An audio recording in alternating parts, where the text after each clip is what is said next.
شروع اللہ کا نام لے کر جو بڑا مہربان نہایت رحم والا ہے۔ طٰہٰ، اے نبی صلی اللہ علیہ وآلہ وسلم، ہم نے تم پر قرآن اس لیے نازل نہیں کیا کہ تم مشقت میں پڑ جاؤ، مگر ہر اس شخص کی نصیحت کے لیے نازل کیا ہے جو خوف رکھتا ہے۔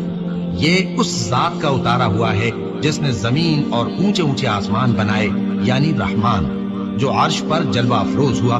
جو کچھ آسمانوں میں ہے اور جو کچھ زمین میں ہے اور جو کچھ ان دونوں کے بیچ میں ہے اور جو کچھ مٹی کے نیچے ہے، سب اسی کا ہے۔ اور اگر تم پکار کر بات کہو تو کیا ہے، وہ تو آہستہ کہی ہوئی اور نہایت پوشیدہ بات تک کو جانتا ہے۔ اللہ وہ معبود برحق ہے کہ اس کے سوا کوئی معبود نہیں ہے، اس کے سب نام اچھے ہیں۔ اور کیا تمہیں موسیٰ کے حال کی خبر ملی ہے؟ جب انہوں نے آگ دیکھی تو اپنے گھر والوں سے کہا کہ تم یہاں ٹھہرو، میں نے آگ دیکھی ہے، میں وہاں جاتا ہوں، شاید اس میں سے میں تمہارے پاس انگارہ لاؤں یا آگ کے مقام سے اپنا راستہ معلوم کر سکوں۔ پھر جب وہ وہاں پہنچے تو آواز آئی کہ اے موسیٰ، میں تو تمہارا پروردگار ہوں، تو اپنے جوتے اتار دو، تم یہاں پاک میدان یعنی طویٰ میں ہو، اور میں نے تم کو منتخب کر لیا ہے، تو جو حکم دیا جائے اسے سنو۔ بے شک میں ہی اللہ ہوں، میرے سوا کوئی معبود نہیں، تو میری عبادت کیا کرو اور میری یاد کے لیے نماز پڑھا کرو۔ قیامت یقیناً آنے والی ہے، میں چاہتا ہوں کہ اس کے وقت کو پوشیدہ رکھوں تاکہ ہر شخص جو کوشش کرے اس کا بدلہ پائے۔ تو جو شخص اس پر ایمان نہیں رکھتا اور اپنی خواہش کے پیچھے چلتا ہے، کہیں تم کو اس کے یقین سے روک نہ دے، تو اس صورت میں تم ہلاک ہو جاؤ۔ اور اے موسیٰ، یہ تمہارے داہنے ہاتھ میں کیا ہے؟ انہوں نے کہا یہ میری لاٹھی ہے، اس پر میں ٹیک لگاتا ہوں اور اس سے اپنی بکریوں کے لیے پتے جھاڑتا ہوں، اور اس میں میرے اور بھی کئی فائدے ہیں۔ فرمایا کہ موسیٰ اسے زمین پر ڈال دو، تو انہوں نے اس کو ڈال دیا اور وہ یکا یک سانپ بن کر دوڑنے لگا۔ فرمایا کہ اسے پکڑ لو اور ڈرنا مت، ہم اس کو ابھی اس کی پہلی حالت پر لوٹا دیں گے، اور اپنا ہاتھ اپنی بغل میں دبا لو کہ وہ کسی عیب و بیماری کے بغیر سفید چمکتا دمکتا نکلے گا۔ یہ دوسری نشانی ہے تاکہ ہم تمہیں اپنے بڑے بڑے نشانات دکھائیں۔ تم فرعون کے پاس جاؤ کہ وہ سرکش ہو رہا ہے۔ کہا اے میرے پروردگار، اس کام کے لیے میرا سینہ کھول دے اور میرا کام آسان کر دے، اور میری زبان کی گرہ کھول دے تاکہ وہ میری بات سمجھ لے، اور میرے گھر والوں میں سے ایک کو میرا وزیر یعنی مددگار مقرر فرما، یعنی میرے بھائی ہارون کو۔ اس سے میری کمر کو مضبوط کر اور اسے میرے کام میں شریک کر، تاکہ ہم تیری بہت سی تسبیح کریں اور تجھے کثرت سے یاد کریں۔ تو ہم کو ہر حال میں دیکھ رہا ہے۔ فرمایا موسیٰ، تمہاری دعا قبول کی گئی، اور ہم نے تم پر ایک بار اور بھی احسان کیا تھا جب ہم نے تمہاری والدہ کو الہام کیا تھا جو تمہیں بتایا جاتا ہے۔ وہ یہ تھا کہ اسے یعنی موسیٰ کو صندوق میں رکھو، پھر اس صندوق کو دریا میں ڈال دو، تو دریا اس کو کنارے پر ڈال دے گا، اور میرا اور اس کا دشمن اسے اٹھا لے گا۔ اور موسیٰ، میں نے تم پر اپنی طرف سے محبت ڈال دی، اور اس لیے کہ تم میرے سامنے پرورش پاؤ۔ جب تمہاری بہن وہاں فرعون کے ہاں گئی اور کہنے لگی کہ میں تمہیں اس کا پتہ دوں جو اس کو پالے پوسے، تو اس طریق سے ہم نے تم کو تمہاری ماں کے پاس پہنچا دیا تاکہ ان کی آنکھیں ٹھنڈی ہوں اور وہ رنج نہ کریں۔ اور تم نے ایک شخص کو مار ڈالا تھا تو ہم نے تم کو غم سے نجات دی، اور ہم نے تمہاری کئی بار آزمائش کی، پھر تم کئی سال اہل مدین میں ٹھہرے رہے۔ پھر اے موسیٰ، تم ایک اندازے پر آ پہنچے، اور میں نے تم کو اپنے کام کے لیے بنایا ہے، تو تم اور تمہارا بھائی دونوں ہماری نشانیاں لے کر جاؤ، اور میری یاد میں سستی نہ کرنا۔ دونوں فرعون کے پاس جاؤ کہ وہ سرکش ہو رہا ہے، اور اس سے نرمی سے بات کرنا، شاید وہ غور کرے یا ڈر جائے۔ دونوں کہنے لگے کہ اے ہمارے پروردگار، ہمیں خوف ہے کہ وہ ہم پر زیادتی کرنے لگے یا زیادہ سرکش ہو جائے۔ اللہ نے فرمایا کہ ڈرو مت، میں تمہارے ساتھ ہوں کہ سنتا اور دیکھتا ہوں۔ اچھا تو اس کے پاس جاؤ اور کہو کہ ہم آپ کے پروردگار کے بھیجے ہوئے ہیں، تو بنی اسرائیل کو ہمارے ساتھ جانے کی اجازت دیجیے اور انہیں عذاب نہ کیجیے۔ ہم آپ کے پاس آپ کے پروردگار کی طرف سے نشانی لے کر آئے ہیں، اور جو ہدایت کی بات مانے اس کو سلامتی ہو۔ ہماری طرف یہ وحی آئی ہے کہ جو جھٹلائے اور منہ پھیرے اس کے لیے عذاب تیار ہے۔ غرض موسیٰ اور ہارون فرعون کے پاس گئے۔ اس نے کہا کہ موسیٰ، تمہارا پروردگار کون ہے؟ کہا کہ ہمارا پروردگار وہ ہے جس نے ہر چیز کو اس کی شکل و صورت بخشی، پھر راہ دکھائی۔ کہا تو پہلی قوموں کا کیا حال ہوا؟ فرمایا کہ ان کا علم میرے پروردگار کو ہے جو کتاب میں لکھا ہوا ہے۔ میرا پروردگار نہ چوکتا ہے نہ بھولتا ہے۔ وہ وہی تو ہے جس نے تم لوگوں کے لیے زمین کو فرش بنایا اور اس میں تمہارے لیے رستے بنا دیے اور آسمان سے پانی برسایا، پھر اس سے مختلف نباتات پیدا کی کہ خود بھی کھاؤ اور اپنے مویشیوں کو بھی چراؤ۔ بے شک ان باتوں میں عقل والوں کے لیے بہت سی نشانیاں ہیں۔ اسی زمین سے ہم نے تم کو پیدا کیا اور اسی میں ہم تمہیں لوٹائیں گے اور اسی سے ہم تمہیں دوسری دفعہ نکالیں گے۔ اور ہم نے فرعون کو اپنی سب نشانیاں دکھائیں مگر وہ تکذیب اور انکار ہی کرتا رہا۔ کہنے لگا کہ موسیٰ، کیا تم ہمارے پاس اس لیے آئے ہو کہ اپنے جادو کے زور سے ہمیں ہمارے ملک سے نکال دو؟ تو ہم بھی تمہارے مقابل ایسا ہی جادو لائیں گے، تو ہمارے اور اپنے درمیان ایک وقت مقرر کر لو کہ نہ تو ہم اس کے خلاف کر رہے ہیں اور نہ تم، اور یہ مقابلہ ایک ہموار میدان میں ہوگا۔ موسیٰ نے کہا کہ آپ کے لیے یوم زینت کا وعدہ ہے اور یہ کہ لوگ اس روز دن چڑھے اکٹھے ہو جائیں۔ تو فرعون لوٹ گیا اور اپنے سامان جمع کر کے پھر آیا۔ موسیٰ نے ان جادوگروں سے کہا کہ یہ تمہاری بربادی ہوگی، اللہ پر جھوٹ نہ باندھو، وہ تمہیں عذاب سے فنا کر دے گا، اور جس نے جھوٹ باندھا وہ نامراد رہا۔ تو وہ باہم اپنے معاملے میں جھگڑنے اور چپکے سرگوشی کرنے لگے۔ کہنے لگے یہ دونوں جادوگر ہیں، چاہتے ہیں کہ اپنے جادو کے زور سے تم کو تمہارے ملک سے نکال دیں اور تمہارے بہترین مذہب کو نابود کر دیں۔ تو تم جادو کا سامان اکٹھا کر لو اور پھر قطار باندھ کر آؤ۔ آج جو غالب رہا وہی کامیاب ہوا۔ جادوگر بولے کہ موسیٰ، یا تو تم اپنی چیز ڈالو یا ہم اپنی چیزیں پہلے ڈالتے ہیں۔ موسیٰ نے کہا بلکہ تم ہی پہلے ڈالو۔ جب انہوں نے چیزیں ڈالی تو یکا یک ان کی رسیاں اور لاٹھیاں موسیٰ کے خیال میں ایسی آنے لگی کہ وہ میدان میں ادھر ادھر دوڑ رہی ہے۔ اس وقت موسیٰ نے اپنے دل میں خوف محسوس کیا۔ ہم نے کہا خوف نہ کرو، بلا شبہ تم ہی غالب رہو گے، اور جو چیز یعنی لاٹھی تمہارے داہنے ہاتھ میں ہے اسے ڈال دو کہ جو کچھ انہوں نے بنایا ہے اس کو وہ نکل جائے گی۔ جو کچھ انہوں نے بنایا ہے یہ تو جادوگروں کے ہتھ کنڈے ہیں، اور جادوگر جہاں بھی جائے کامیاب نہیں ہوگا۔ اس پر جادوگر سجدے میں گر پڑے، کہنے لگے کہ ہم موسیٰ اور ہارون کے پروردگار پر ایمان لائے۔ فرعون بولا کہ پیشتر اس کے کہ میں تمہیں اجازت دوں تم اس پر ایمان لے آئے، بے شک یہ تمہارا بڑا یعنی استاد ہے جس نے تم کو جادو سکھایا ہے۔ سو میں تمہارے ہاتھ اور پاؤں مخالف سمت سے کٹوا دوں گا اور تم کو کھجوروں کے تنوں پر سولی چڑھوا دوں گا، اور تم کو معلوم ہوگا کہ ہم میں سے کس کا عذاب زیادہ سخت اور دیر تک رہنے والا ہے۔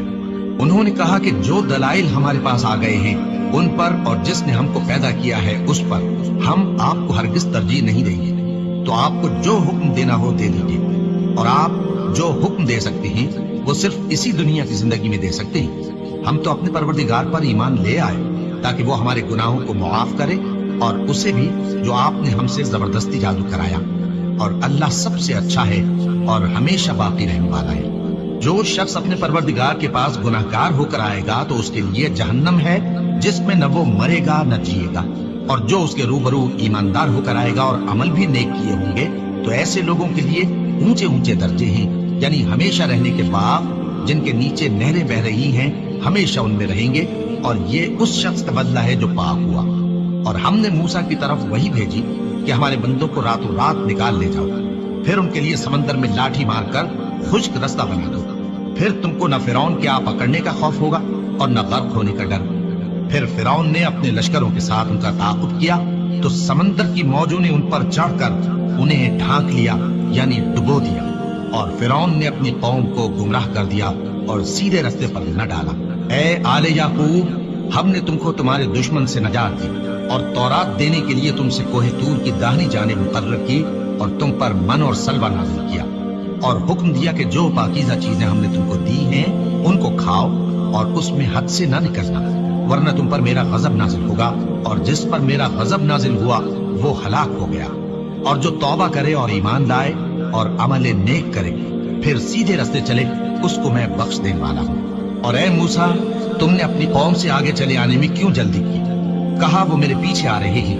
اور اے میرے پروردگار، میں نے تیری طرف آنے کی جلدی اس لیے کی کہ تو خوش ہو جائے۔ فرمایا کہ ہم نے تمہاری قوم کو تمہارے بعد آزمائش میں ڈال دیا ہے، اور سامری نے ان کو بہکا دیا ہے۔ اور موسیٰ غصے اور غم کی حالت میں اپنی قوم کے پاس واپس آئے اور کہنے لگے کہ اے قوم، کیا تمہارے پروردگار نے تم سے اچھا وعدہ نہیں کیا تھا؟ کیا میری جدائی کی مدت تمہیں لمبی معلوم ہوئی، یا تم نے یہ چاہا کہ تم پر تمہارے پروردگار کی طرف سے غضب نازل ہو، اور اس لیے تم نے مجھ سے جو وعدہ کیا تھا اس کے خلاف کیا؟ وہ کہنے لگے کہ ہم نے اپنے اختیار سے آپ سے وعدہ خلافی نہیں کی، لیکن ہم ان لوگوں کے زیوروں کا بوجھ اٹھائے ہوئے تھے، پھر ہم نے اس کو آگ میں ڈال دیا، اور اسی طرح سامری نے ڈال دیا۔ تو اس نے ان کے لیے ایک بچڑا بنا دیا، یعنی ایک بے جان جسم جس میں گائے کسی آواز تھی۔ تو لوگ کہنے لگے کہ یہی تمہارا معبود ہے اور یہی موسیٰ کا معبود ہے، مگر وہ بھول گئے ہیں۔ تو کیا یہ لوگ نہیں دیکھتے کہ وہ ان کی کسی بات کا جواب نہیں دیتا اور نہ ان کے نقصان اور نفع کا کچھ اختیار رکھتا ہے؟ اور ہارون نے ان سے پہلے ہی کہہ دیا تھا کہ لوگوں، اس کے ذریعے تمہیں فتنے میں ڈال دیا گیا ہے، اور تمہارا پروردگار تو رحمان ہی ہے، تو میری پیروی کرو اور میرا کہا مانو۔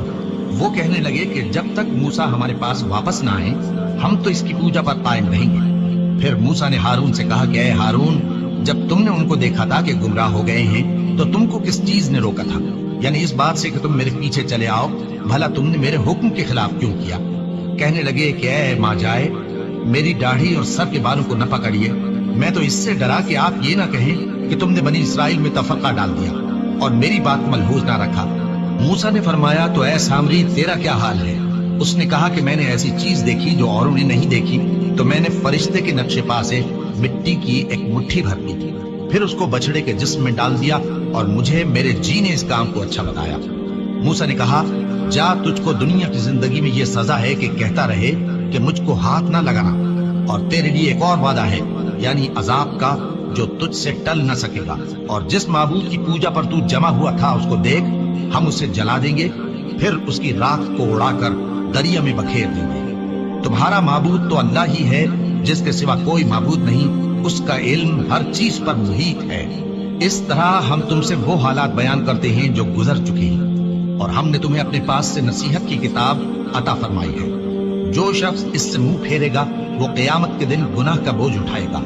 ایسے لوگ ہمیشہ اس عذاب میں مبتلا رہیں گے، اور یہ بوجھ قیامت کے روز ان کے لیے برا ہوگا، جس روز سور پھونکا جائے گا اور ہم گناہگاروں کو یوں اکٹھا کریں گے کہ ان کی آنکھیں نیلی نیلی ہوں گی، تو وہ آپس میں آہستہ آہستہ کہیں گے کہ تم دنیا میں صرف 10 ہی دن رہے ہو۔ جو باتیں یہ کریں گے ہم خوب جانتے ہیں۔ اس وقت ان میں سب سے اچھی راہ والا یعنی عاقل و ہوش مند کہے گا کہ نہیں، بلکہ صرف ایک ہی روز ٹھہرے ہو۔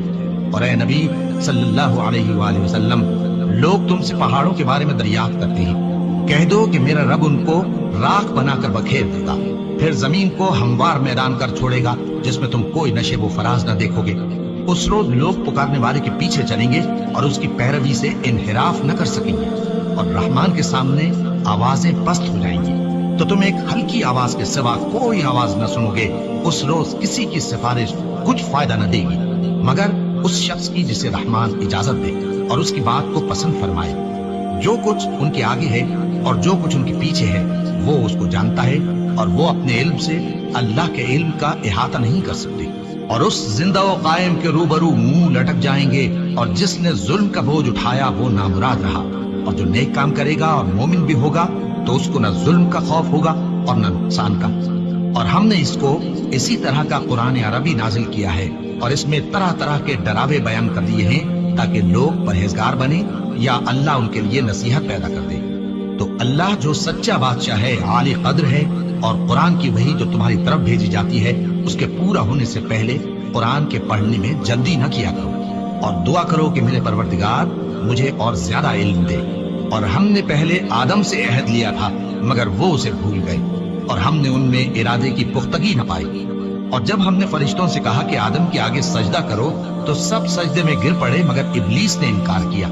اس پر ہم نے فرمایا کہ آدم، یہ تمہارا اور تمہاری بیوی کا دشمن ہے، تو یہ کہیں تم دونوں کو بہشت سے نہ نکلوا دے، پھر تم تکلیف میں پڑ جاؤ۔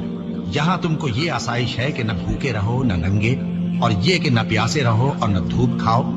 پھر شیطان نے ان کے دل میں وسوسہ ڈالا اور کہا کہ آدم، بھلا میں تم کو ایسا درخت بتاؤں جو ہمیشہ کی زندگی کا باعث ہو اور ایسی بادشاہت کہ کبھی زائل نہ ہو؟ تو دونوں نے اس درخت کا پھل کھا لیا تو ان پر ان کی شرم گاہیں ظاہر ہو گئیں، اور وہ اپنے اوپر بہشت کے پتے چپکانے لگے۔